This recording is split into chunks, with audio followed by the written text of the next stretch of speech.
April 3rd, 2023, 4:47 in the afternoon, and Michael Brennan was sitting at his kitchen table staring at a foreclosure notice from Heartland Agricultural Credit and gave him exactly 89 days to pay $21.3 million in equipment debt or lose everything his family had built over 4 generations. He was 61 years old, farming 1,200 acres of central Illinois prairie that had been in the Brennan family since 1897, and 3 years of bad decisions during what looked like good years had buried him so deep in machinery payments that even selling every piece of equipment he owned wouldn't cover half what he owed. The tractors sitting in his equipment barn, 6 John Deere 8R series machines worth maybe $3.2 million total at auction, had cost him $8.4 million new in 2019, when corn prices were strong and credit was easy, and every agricultural consultant in the state was telling farmers to modernize or get left behind. Michael had believed them, had signed the financing agreements with confidence because the numbers made sense on paper. 1,200 acres producing 180 bushels per acre at $4.20 per bushel meant gross revenue of $907,000 annually. Subtract operating costs and leave enough for equipment payments and a modest living. Except corn prices had collapsed to $3.10 by 2021. His yields had dropped to 160 bushels per acre due to 2 drought years, and suddenly the payments that had seemed manageable were suffocating him. $840,000 annually in principal and interest on equipment that was depreciating faster than he could pay it down. His wife Catherine had died 2 years earlier from cancer, leaving Michael alone in the farmhouse they'd raised 3 kids in, and those kids were scattered across the country now with their own lives, unable to help even if he'd been willing to ask, which he wasn't. The bank had been patient initially, restructuring his loans twice and extending terms, but patience had limits, and Michael had reached them. And now Richard Howell from Heartland Agricultural Credit was demanding either full payment by July 1st or they'd seize the equipment, force a farm sale, and leave Michael with nothing except whatever equity remained after creditors took their shares, which would be approximately 0. Michael had spent the past week meeting with advisors, consultants, and anyone who might have a solution, and they'd all told him the same thing in different words.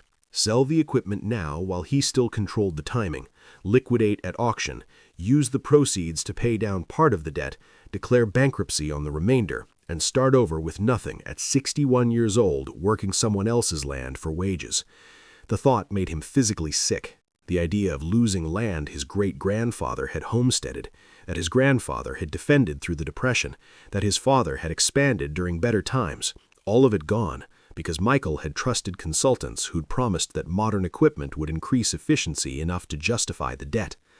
He pushed the foreclosure notice aside and pulled out the wooden box he'd been avoiding for 3 days, the box his father had left him when he died in 2018, with instructions written on the lid in his father's handwriting. Open this when you need help and don't know where else to turn. Inside was a mason jar filled with seeds, maybe 2 pounds worth, dark kernels that looked different from any commercial corn Michael had seen, and beneath the jar was a letter on yellowed paper dated 1962. Michael unfolded it carefully and read his grandfather's words written 61 years earlier. These seeds came from my father, who brought them from Germany in 1897, a variety called Schwarz corn that our family has grown for 200 years in the old country. I saved them when hybrid corn became popular because everyone said the old varieties were obsolete, but I planted them one final time in 1961 when money was tight and commercial seed was expensive, and that prop saved our farm. The yield was lower than hybrid corn, but the quality was exceptional. A grain dealer from Chicago paid triple the market rate because restaurants wanted it for specialty products. Sometimes the old ways work when new ways fail. Keep these seeds safe and plant them if you ever need a miracle. They won't let you down. Michael read the letter 3 times, then opened the mason jar and let the seeds run through his fingers, dark kernels with a purple-black tint that looked nothing like the yellow dent corn every farmer in Illinois planted. And he thought about what his grandfather had written, that these seeds had saved the farm in 1961 when nothing else would have. The idea was insane, planting an obsolete heirloom variety that hadn't been grown commercially in 60 years, gambling his last chance on seeds that agricultural science had long since replaced with hybrids engineered for maximum yield. But Michael was out of options and out of time, and sometimes insanity was the only rational choice left. Michael called the one person he thought might understand what he was considering, an old friend named Paul Hendricks, who'd studied agricultural science at the University of Illinois in the 1980s and now worked as a crop consultant for farmers across 3 counties. Paul arrived the next morning, looked at the seeds, read the grandfather's letter, and shook his head slowly. "Michael, I understand you're desperate, but planting heirloom corn in 2023 is financial suicide. These old varieties yield maybe 80 to 100 bushels per acre, compared to 180 for modern hybrids. You'd be cutting your production in half at a time when you need every bushel you can grow." Michael set the mason jar on the table between them. "My grandfather said a grain dealer paid triple the market rate in 1961. What if that happens again?" Paul's expression was sympathetic but firm. "That was 62 years ago. The specialty grain market barely existed. Now everyone has access to heirloom varieties if they want them. You won't find buyers willing to pay premium prices for something they can source anywhere. And even if you did, the math doesn't work. Cutting your yield in half and hoping to make it up with higher prices is a gamble you can't afford to lose." Michael knew Paul was right from a conventional standpoint. Every piece of modern agricultural wisdom said plant the highest-yielding hybrid, maximize production, compete on volume because margins were thin and survival required efficiency. But conventional wisdom had also told him to buy $8.4 million in equipment he couldn't afford, and conventional wisdom was about to cost him everything. "What if I plant 200 acres of this and 1,000 acres of regular corn? Hedge my bet." Paul considered that, running numbers in his head. "You'd still be risking $50,000 in operating costs on those 200 acres for a crop that might not find buyers, and if it fails, you've wasted land that could have produced 36,000 bushels of regular corn, worth maybe $110,000. That's a $60,000 swing you can't afford to lose." Michael looked at the seeds again, remembering his grandfather's words about miracles, and made his decision. "I'm planting all 1,200 acres with Schwartz corn. I'm betting everything on this because incremental solutions won't save me. I need something extraordinary or I lose the farm anyway. At least this way I'm trying something nobody expects." Paul stood up, his face troubled. "Michael, as your friend, I'm begging you to reconsider. As a consultant, I'm telling you this is irresponsible. You'll ruin yourself." But Michael had already committed in his mind, and 2 days later he was at the seed exchange in Champaign meeting with a woman named Dr. Lisa Warren, who specialized in heirloom grain preservation and could help him multiply his 2 pounds of Schwartz corn into enough seed to plant 1,200 acres. Dr. Warren examined the kernels under magnification, ran preliminary DNA testing, and looked up at Michael with genuine excitement.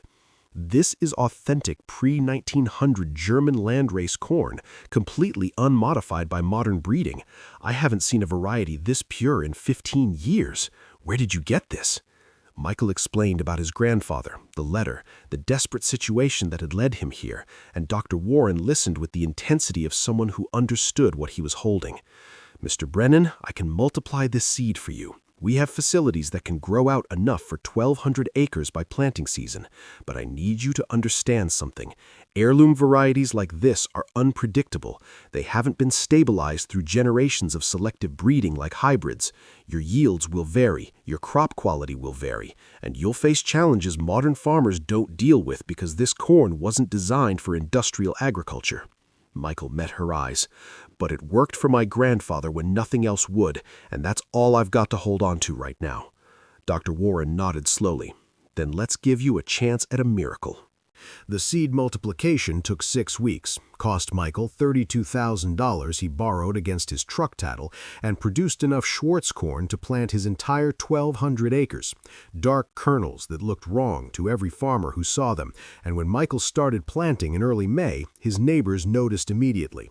Tom Richardson, who farmed the adjacent section, drove over on the 3rd day of planting and stood watching Michael's planter drop the dark seeds into prepared rows. "Michael, what the hell are you planting? That's not regular corn." Michael kept his eyes on the field. "Heirloom variety my grandfather grew, Schwartz corn from Germany." Tom's face shifted from curiosity to concern. You planted your whole operation with heirloom corn? Are you out of your mind? That stuff yields half what hybrids do. You'll be bankrupt by harvest. Word spread through the farming community faster than Michael expected, and within a week, everyone in the county knew that Michael Brennan had gambled his last chance on obsolete seeds his grandfather had saved 60 years ago, and the consensus was universal. He'd lost his mind along with his farm. The Schwartz corn grew differently than modern corn from the first week, emerging from the soil with darker stalks and broader leaves, and by mid-June, Michael's fields looked distinctly wrong compared to every other farm in the county, the plants shorter and bushier where hybrids grew tall and uniform. Michael walked his fields every morning at sunrise, checking soil moisture and plant health with the careful attention his grandfather had taught him, and what he saw gave him cautious hope because while the plants were different, they were healthy, vigorous in ways that surprised him.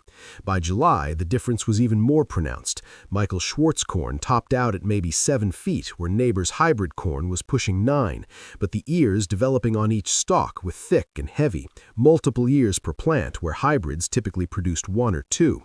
Richard Howell from Heartland Agricultural Credit drove out in mid-July to inspect the collateral he'd soon be seizing, and he stood at the field edge looking at the dark-stalked corn with obvious confusion.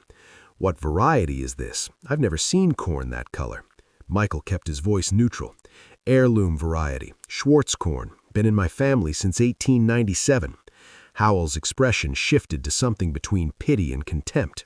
"Mr. Brennan, you're telling me that with 89 days until foreclosure, you gambled on antique seeds instead of planting a proven crop?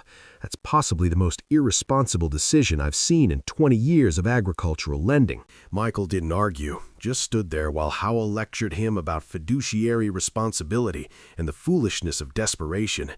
And after the banker left, Michael went back to tending his fields with the quiet discipline that was all he had left. August brought the kind of heat that tested every farmer's crop, temperatures over 95 degrees for 2 straight weeks. And Michael watched his neighbor's hybrid corn start to stress, leaves curling and browning at the edges, but his Schwartz corn seemed unfazed, the deeper root system his grandfather had mentioned in the letter apparently giving the plants access to moisture that hybrids couldn't reach. By late August, the ears were filling out, and Michael pulled a sample to examine, finding kernels that were dark purple-black and dense, nothing like the yellow dent corn that dominated American agriculture.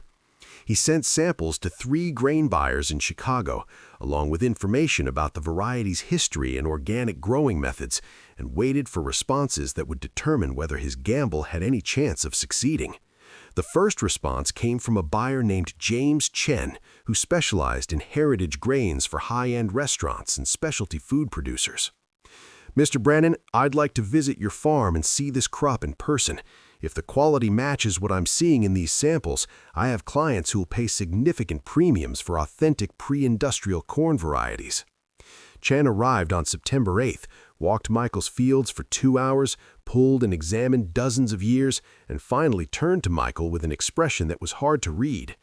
"This is the highest quality heirloom corn I've encountered in my career. The kernel density is exceptional, the flavor profile based on preliminary testing is complex in ways modern hybrids can't match, and the fact that it's genuinely organic and unmodified makes it extremely valuable to my client base. What kind of yield are you expecting?" Michael had calculated estimates based on ear counts and kernel development, approximately 95 to 100 bushels per acre, roughly half what hybrid corn produces. Chen nodded, pulled out his phone, made several calls while standing in the field, then looked at Michael. "I can offer you $14.50 per bushel for your entire crop. Guaranteed purchase, payment on delivery. That's roughly 4 times current commodity corn prices." Michael felt his heart hammering. "You're offering $14.50 per bushel for 114,000 bushels? That's $1.65 million. Chan smiled.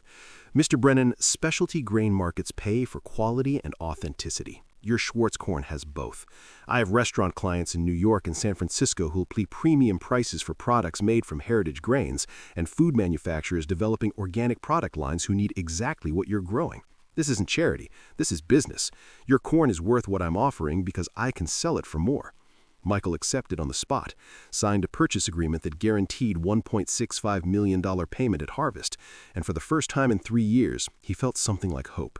Because while $1.65 million wouldn't pay off his entire $21.3 million debt, it was enough to convince the bank he had a path forward. Michael harvested in late September, and the Schwartz corn yielded exactly 98 bushels per acre across 1,200 acres, producing 117,600 bushels that James Chen purchased for $1.7 million. And when Michael deposited that check, he immediately called Richard Howell at Heartland Agricultural Credit with a proposal. He'd plant Schwartz corn again next year, secure another premium contract, and pay down the debt over 7 years instead of immediately. And surprisingly, Howell agreed after reviewing Chen's purchase agreement and seeing the specialty grain market stability.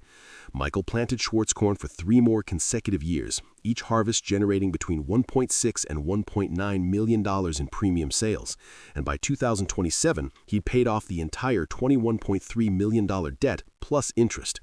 The farm that conventional wisdom said he'd lose was saved by seeds his grandfather had preserved, by patience that let an unconventional crop prove its worth, and by the discipline to trust old knowledge when modern expertise had failed him. Michael kept his grandfather's letter framed in his kitchen, a reminder that sometimes the best solutions come from remembering what worked before everyone forgot it mattered.